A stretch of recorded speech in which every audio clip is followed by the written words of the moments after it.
Por mucho tiempo Pablo había deseado viajar a Roma con el objetivo de evangelizar desde allí la zona del Mediterráneo occidental. De acuerdo a lo que leemos en Romanos 15:24, Pablo planeaba evangelizar a España usando la ayuda de los hermanos fieles de la iglesia de Roma. Sin embargo, el apóstol llega a Roma en circunstancias muy diferentes a las que imaginaba en un principio, y posiblemente también en diferentes términos a los que Dios había planeado originalmente.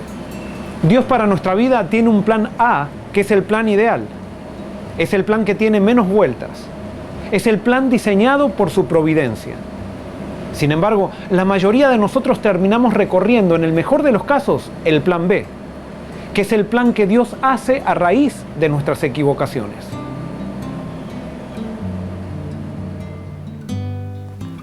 Por ejemplo, Dios quería que Israel llegara a Canaán en 1 año. Ese era su plan A. Sin embargo, Israel entró en la tierra prometida en 40 años, debido a la falta de fe y a sus equivocaciones. Dios tuvo que hacer un plan B para ellos. El plan A de Dios para Moisés era que entrara a Canaán con el pueblo de Israel y llevárselo desde allí al cielo. Sin embargo, Moisés se equivocó y Dios tenía preparado un plan B para él. Moisés llegó al cielo, pero no en las circunstancias que Dios había planeado originalmente. Lo mismo sucedió con Pablo. Dios tenía un plan A para el apóstol y en ese plan estaba contemplado que él viviera por más tiempo. Debido a los prejuicios y las presiones de los dirigentes de Jerusalén, Pablo se equivoca y entonces entra en el plan B de Dios, que también lo llevaría a Roma. Sin embargo, el apóstol llegaría a esa ciudad en circunstancias diferentes a las planeadas originalmente.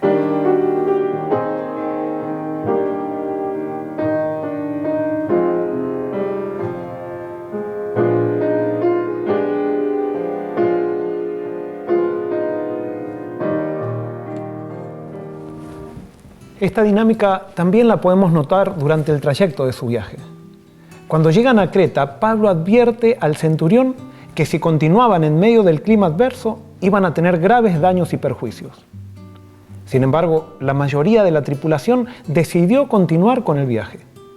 Posiblemente el plan de Dios era que permanecieran invernando en Creta, pero ante las malas decisiones, Dios introduce el plan B para salvar a estos viajeros. Lo alentador de estos pasajes es que nos muestran que por más que nos equivoquemos y que hagamos el camino más largo y peligroso debido a nuestras malas decisiones, Dios no nos deja. Si bien en el plan B Dios permite que cosechemos las consecuencias de nuestras equivocaciones, Dios siempre está allí para darnos una mano cuando lo invoquemos y para asegurar que las consecuencias de nuestras malas decisiones no nos destruyan si es que estamos dispuestos a caminar con Él. Por la mala decisión que tomó la tripulación de no escuchar a Pablo, perdieron el barco y todas sus pertenencias. Sin embargo, no perdieron la vida. No fue que Dios hizo que el barco se hundiera como castigo por no haber escuchado al apóstol, sino que el barco se hundió justamente porque ellos no quisieron escuchar el mensaje que les advertía que la nave se hundiría. Dios no quería que se hunda el barco.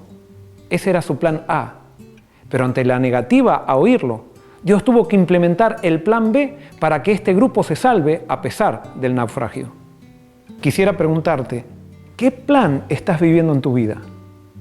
Hasta que tú y yo no nos entreguemos totalmente a Jesús, estaremos siempre siguiendo el plan B, C o D. Solamente podremos andar en el plan original de Dios cuando de una vez por todas nos demos cuenta y reconozcamos que Él sabe qué es lo mejor para nosotros y entonces, como consecuencia, nos rindamos sumisamente a sus planes. Otro aspecto importante de la travesía de Pablo a Roma es que a pesar de que el barco naufragó, ninguna de las 276 personas murió. Eso fue un milagro. Pero ¿gracias a quién sucedió ese milagro? Primero, gracias a Dios, por supuesto. Y luego a la presencia del apóstol y sus fieles acompañantes cristianos que iban con él y que hacían que la gracia y protección divina se extendiera a todos los que los rodeaban. El mundo no tiene idea de lo que significa tener en su medio a personas que son temerosas de Dios. Es gracias a la presencia de los fieles que todo el mundo se beneficia. Así como a todos los presos del barco se les perdonó la vida gracias a la presencia de Pablo. Por eso, si te echan de un trabajo porque eres fiel a Dios, tú no estás perdiendo nada. Los que están perdiendo todo son los que te echan. Si es que pierdes a tu novio por ser fiel a Dios, tú no estás perdiendo a tu novio. Es tu novio quien te está perdiendo a ti y posiblemente con eso esté perdiendo todo. Si tú estás siendo perseguido por ser fiel a tu conciencia basada en la palabra de Dios, tú no estás en problemas. Los que están en problemas son aquellos que te persiguen. Pablo llega a Roma y a pesar de que nunca había estado allí, para su sorpresa vienen muchos amigos a recibirlo, que eran el fruto de su arduo ministerio que había desarrollado en el Asia Menor. Me puedo imaginar que esa fue la mayor recompensa que podría recibir el apóstol. No puedo imaginar a los últimos años de Pablo como una etapa infeliz, todo lo contrario. Me la imagino como la etapa más feliz de su vida, porque la gran recompensa de todos aquellos que viven para servir a Jesucristo es la de ver personas transformadas por causa del mensaje que transformó sus propias vidas. Además, Pablo tenía la seguridad de que a pesar que su testimonio lo llevaría al martirio, eso sería un boleto para llegar más rápido al encuentro con Jesucristo.